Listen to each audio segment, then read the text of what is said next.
Retour en Bourgogne avec cette innovation made in Yonne, un exosquelette pour soulager le dos. Il a été créé par une entreprise de Moneto.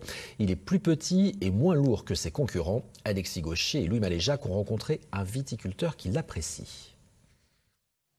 Comme tous les matins, Andrew enfile son exosquelette. Une aide bienvenue lorsqu'il rejoint les vignes du Chablisien. Bon, c'est bien, ça tient un petit peu, mais on peut conduire, pas de souci.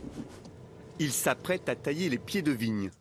Un travail manuel usant dont la pénibilité est réduite grâce à cet équipement baptisé Simbo.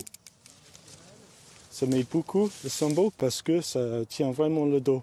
Et quand j'ai mal au dos, c'est impeccable. Vous sentez moins de douleur? Je sens vachement moins de douleur, ouais. Cela fait plusieurs années que son employeur travaille avec une société spécialisée dans l'assistance aux efforts. L'entreprise qui a conçu ce modèle est basée à Moneto. Simbo succède ainsi à Exoviti. Alors l'Exoviti, tout d'abord, c'est un modèle qui pèse 2,2 kg, qui est beaucoup plus lourd et beaucoup plus rigide.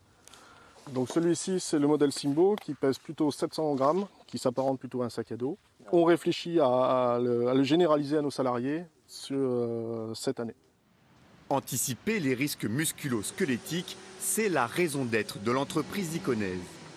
Tous ces modèles sont fabriqués sur place.